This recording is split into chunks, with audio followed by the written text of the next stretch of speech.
Say amen, amen. Say amen.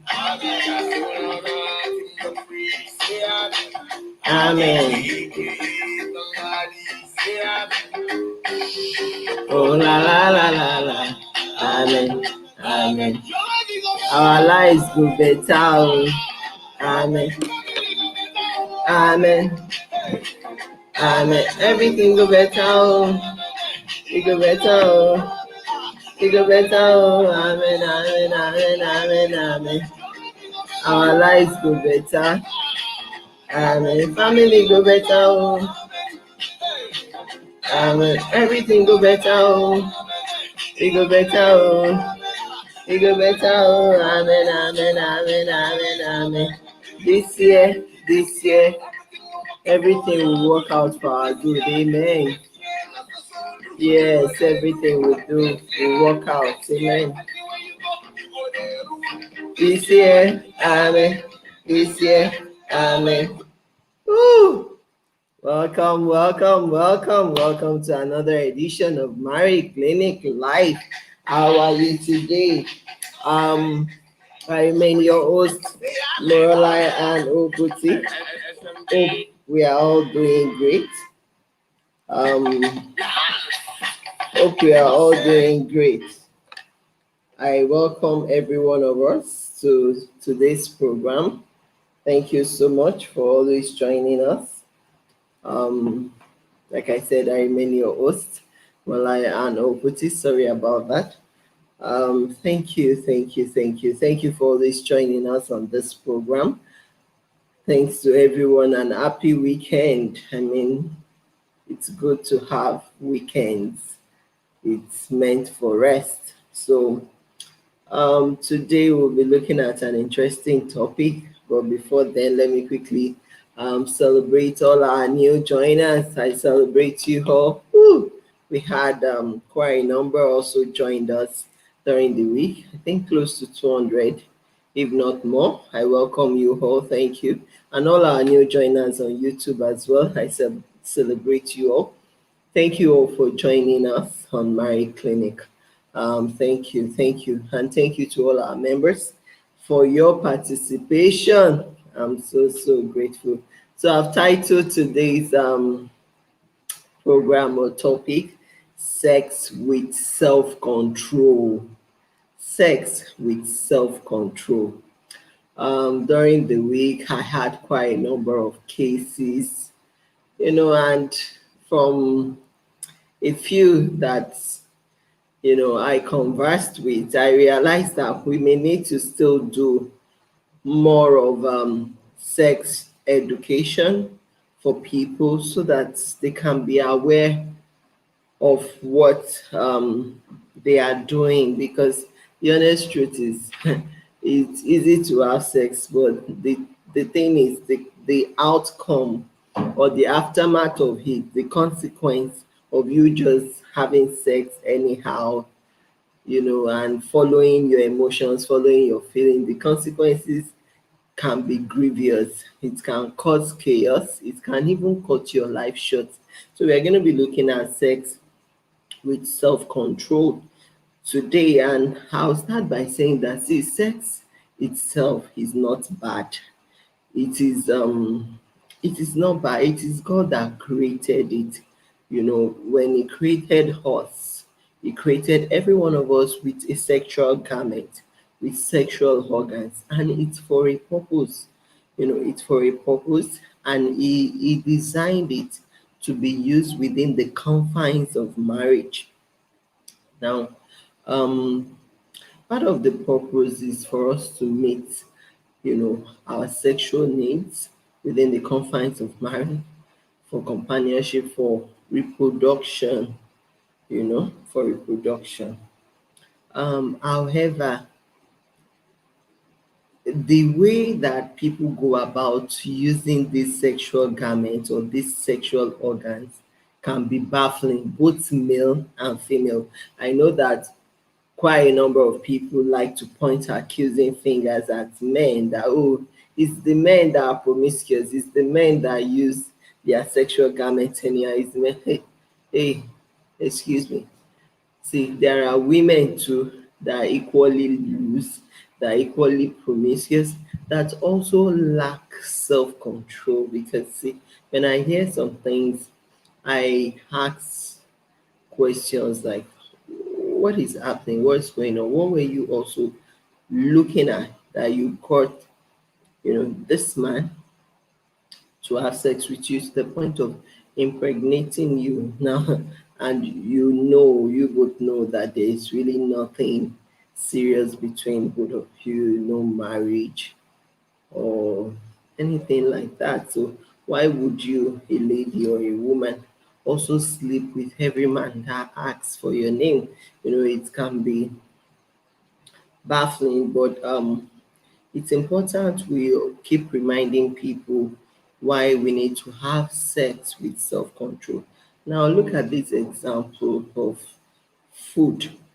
Now, as much as food is important to the body, we all know that our desire for food, to eat food every day, it's normal. When you are hungry, you want to eat. But imagine you now eating arbitrarily, eating every hour, eating anyhow, responding to every of your desire to eat. I tell you, you may likely suffer from obesity.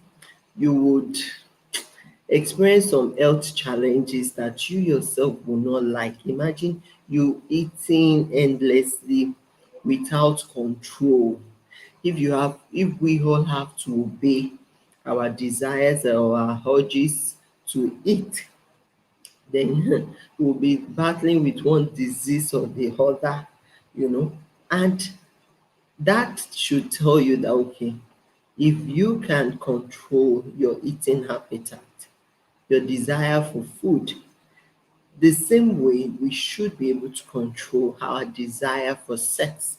Now, we all have desires. We have desire to eat, desire to become wealthy, desire for money, desire for sex, desire for fulfillment, desire for so many things. But I tell you, there's really nothing wrong with those desires, because it's created in us to have desires. However, it is also expected of us to have self-control with the way we go about meeting those desires. Imagine you having desire to make money, and you just want to make money anyhow, including stealing from others, to make yourself rich. What will happen to you? I tell you, it's either it's going to cut your life short, it's either you end up being in prison and you spend the rest of your life in jail. I mean, there is usually consequences. So why do people think that when they respond to all their desires for sex, that they can always get away with it?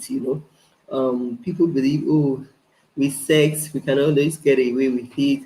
After all, there is abortion. You can do abortion. You can do evacuation. You can do this. You can do that. Now, people will come up with all sorts. Now, I'm not even going there for now, but I want us to know that um, these desires needs need some level of self-control. You need to be aware that you must apply self-control to these your desires. Because if you continue to respond to the desire as they come, I tell you, it will become destructive to you. Now look at the example of the young man that said he already had someone he was going to get married to. They've been courting for many years. He impregnated that one, realized that one was pregnant. Then someone came to the house, his washer woman came to the house to wash. And after washing clothes, somehow himself and the lady got into sexual act. And the lady came back after a month to say, oh, that sexual act that we got entangled in has resulted into pregnancy. So he became confused. And the lady is going to get married to got to know about it. And she was like, well, I'm equally expecting, and both of us are already planning marriage and things like that. She didn't have a choice. She went on with the marriage. However, in the marriage, she displayed so much bitterness, resentment, hatred, against the man. The man didn't really have peace in the marriage. Why? Because the memories of what he did by betraying the wife to be, is still in her mind, and she's acting that out towards him. So now even the man is living in regret that, how I wish I didn't sleep with the washerwoman. Oh, it was a mistake, fine. But we all make mistakes in life, that is the truth. But it's also good for us to have an awareness of what all these mistakes can cause us, because some of these mistakes are avoidable. When you knew you had someone you were already planning to get married to, and this person was there, this person gave you access to the point that you impregnated her. So why are you going about again sleeping with someone else? I mean, so the question is, how many sexual partners do you want to have? And must you sleep with everyone that comes your way? Because see, this sex thing, I know we all have desire, the urge can be there, but please let it be fulfilled within the confines of your marriage. Or if you must, maybe you are in a relationship or something, even though I don't encourage that. Because if you have to sleep with everyone you are courting, everyone you are dating, I tell you, by the time you eventually find yourself with the right person you're going to get married to, you would have been used and worn out. So I always say that try as much as possible, to abstain. And if we cannot, I think one sexual partner is okay for each person. You don't have to go about sleeping around and having children that you cannot cater for, having children that you are not willing to mother, you are not willing to father or mother them, because it takes a lot to raise a child. So don't just keep going about, you know, responding to your sexual desires, because even if you sleep with someone now, that desire in another 1 or 2 hours, that desire to still have sex may come back. So what happens? You would look for another person to sleep with. The following day, that desire will still come, because almost on a daily basis, some people have that desire for sex. So would you keep sleeping with just anything that is available around you? Even if it's your children, you sleep with them. Even if it's your mate, you sleep with them, just because you want to fulfill your sexual urge without thinking of the consequence or the repercussion of what you are doing, of that sexual high. Because see, that sexual pleasure is just going to be for 2, 3, 5 minutes thereabout, and afterwards the consequence, the outcome of it would bring you shame, sorrow, disgrace. It could even throw you into depression for your lifetime. So why do you want to do it anyway? So it doesn't make sense. And that is why, as human beings, we must not allow our sexual organs to become master over our senses. Your sexual organ should not be master over your senses. You should still be able to reason and think that, I shouldn't be doing this. I don't want to do this. I mean, what could make a father be sleeping with his own daughter? If not that he lacks self-control, you should know that that is an abomination. You should know that the consequence of you sleeping with that girl is going to be grievous. You should know the outcome would be unpleasant. It will be chaotic. So you shouldn't go there. You that you are busy sleeping with maid, busy sleeping with those that come to help you do chores at home. I mean, you should know that this will create problems in your future. And the problems it will create in your future are not small problems. These are big problems, and these are the consequence of the repercussion of you not being able to discipline yourself, not being able to have self control over your sexual organs.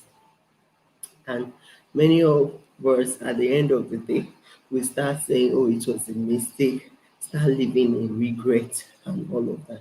Now, I know that God is a God of second chance. However, even God wants us to have self control, self discipline. He wants us to be contented with what we have. For those of us who are married, I always say this: see, don't use sex as a weapon of punishment. If you have any issue bothering you, if you have anything in that union that you do not like, I believe so much in dialogue. Talk about it. Talk about it. Don't now say, oh, because of that, I shut down completely. Um, I won't fulfill his desires. He won't fulfill my desires. No, because see, within the confines of marriage, there should be access. There should be free access, except both of you mutually agree that, oh, during this season, we are waiting on God, we are fasting, and as a result, we are abstaining for a while. Other than that, you should not have an excuse. All these people saying, you don't know what he did to her that is making her denying him sex. I care less what he does, so long he has not brought home STDs or HIV and he wants to pass it to you, whatever it is he may have done. Both of you as adults should be able to dialogue about it, discuss about it and resolve it. You don't now have to weaponize sex and say, oh, I'm not going to give it to him. But you know what? If you are doing that thing, you are simply pushing him out. You are telling him, oh, you can go out there to have other sexual partner, and the repercussion will not be good, even for you, for your home, for your marriage. It will not be good. So why not keep your home with patience, with understanding? Try to reason together as adults. Try to know what your spouse wants and be able to meet their needs. See, it is very important that we do this. Life is not all about sex. Life is not all about food. Life is not all about money. We have desires to have all of those things. We have desires to see all of those things being fulfilled.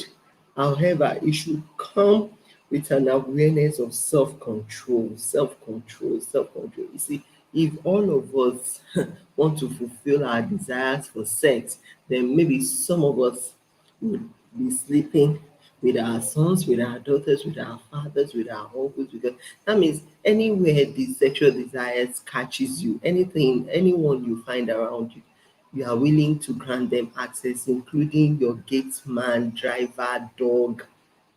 And it shouldn't be. That is not how God designed it. He has given every one of us that ability to control self. And it is when you can control yourself that you will find real fulfillment in life. Fine, sex can be fulfilling, but the ultimate fulfillment is for you to have it with decency within the confines of your marriage. That is when you have the fulfillment. But all this hopping up and down, jumping up and down, changing sexual partners, it's not beautifying, it's not edifying, it's not dignifying. The repercussion is not always good. You will have unwanted pregnancies, children that you did not plan for, which is going to affect you in future in the long run. Whichever way you want to look at it, that consequences will keep living with you.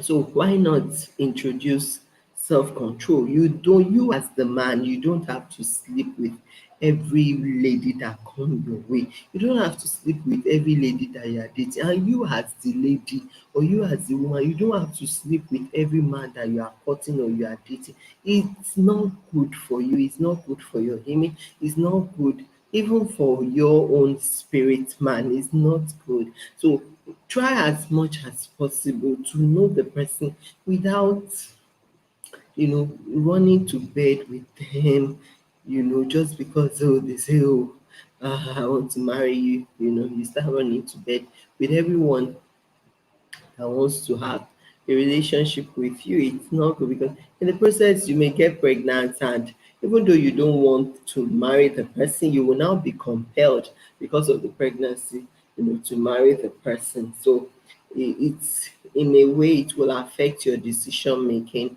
to affect your choices in life, and that is why we say that as much as you can, please, if you must have sex, add self-control to it. You must learn how to discipline yourself, you know, and make sure make sure you are disciplined when it comes to sex, even food, even money. Be disciplined. You don't have to take what is not yours. You don't have to eat and eat and eat to the point that you know you are becoming obese and your health is being affected.